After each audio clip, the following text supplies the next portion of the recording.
1980-81, the interim president of the University of North Florida, Andrew Robinson, decided that the university should add an athletics program. And so he pulled together a group of people and went off and decided that the first thing to do was to hire an athletic director. And he found Bruce Grimes, the AD at the University of Wisconsin Green Bay, and brought him here to start the UNF athletics program. The first name was the varsity club. And a few years later, because the university didn't have a mascot at that point in time, there was no Osprey mascot, so they were known as the varsity club. But a few years later, when the Osprey became the symbol of the University of North Florida, they became the Osprey Club. It was a small group of people, very small, people like Doug and Linda Harmon, Dottie Dorian, Dave Polavina, Jerry Hurst, Roger Wigman. And none of them had ties to the university. They didn't have kids or grandkids that went there or anything like that, but they wanted to see athletics develop at UNF and have something more for the people graduating from high school in this area to do. They formed a small board of about 8 people and met every month. The first item on the agenda was always the treasurer's report, and I remember by that time I was the athletic director. And we'd argue for about 40 minutes over a $30 or $40 bill, and we probably didn't have $500 in the treasury anyway. Well, then we'd move on to the second item on the agenda, which was fundraising. And we'd sit around and think about ways to get money out of each other, because we didn't have many people that we could get it from at that point in time. But eventually blossomed in, we had a couple of great big auctions that raised about $10,000, $11,000. And then we the most fun one was a country western concert. Doug Harmon decided he'd put up $45,000 to cover the cost of having Tanya Tucker and Merle Haggard come to the Coliseum, the old Coliseum, and do it the night before the Florida-Georgia game, because all those people were in town milling around, and we figured we'd just sell tickets with no problem at all.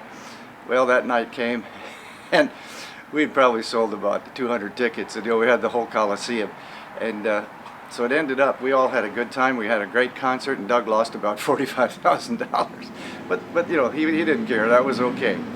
But the first major sport that we were to offer was baseball. We already had the thin-clad sports, tennis, cross country, and track, and as well as golf. And the reason is that because we didn't have any fields or stadiums or anything. All we had was land.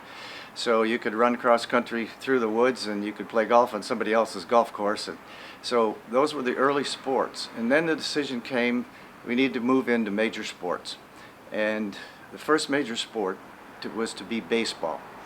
And the first thing that we had to do was to hire a coach. And we were very fortunate to get Dusty Rhodes, the top assistant at the University of Florida. He came in, and of course his record is traditionally known by everybody in the city. In 22 seasons, he won over 800 games, took us to the World Series in the NAIA 3 times, twice in the NCAA Division II.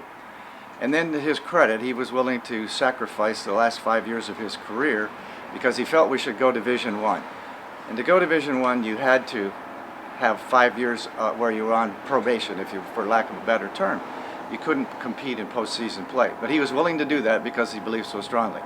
And of course, you look at where we are today, Division I team going to the NCAA basketball tournament, golf team finished in the top 25 in the country a couple of times. It's really paid dividends.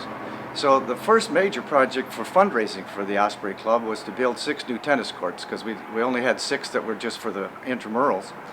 And they got together and they really sold it to businesses in town, and they each sponsored a court, and that went very well.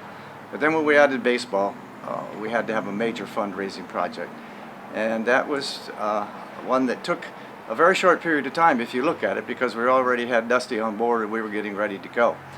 So what we did was we raised about $200,000 to build the cement concrete pre-stressed building, and then everything else was really pretty much in kind.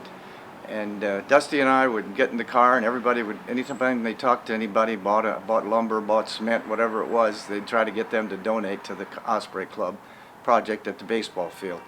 And so in a very short period of time, my original plan, I had drawn it out on a notepad, and it was going to be a baseball field with a fence around it and a few aluminum bleachers, and it was going to cost $50,000. By the time we were done, we had well over $1.5 million in that project. An awful lot of it was in kind, but a lot of people also contributed money over a period of time to finance the whole project. So that was really the major fundraising project of the Osprey Club that was their first time for really a lot of success. Now, the beginning of baseball is kind of a funny story.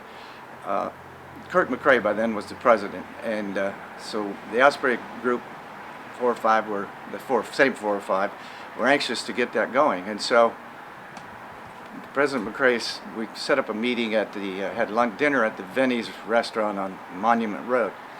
And so I had told him, I said, you know, I think before he'll do anything, you need to come up with some money. So we're sitting there, and so we get to the end, and and he said, well, Mr. President, what do we have to do to get baseball?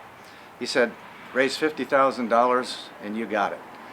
Doug Harmon looked at Jerry Hurst and said, midget, give him the check. They had already signed up, all guaranteed a loan. They had $50,000 ready to go. So that's how baseball really got going and the fundraising got going. And it was really, it's been a labor of love for everyone. After baseball, the decision was made to add the full complement of sports. And you've seen now what's happened over the late 90s and into the early part of 2000. The Osprey Club and the program have both grown exponentially. And the founders of the Osprey Club are now getting a chance to live the dream that they had 30 years ago. And congratulations, I want to say to all who have made this athletic program the success that it is today. And I think it will only get better from here. Thank you.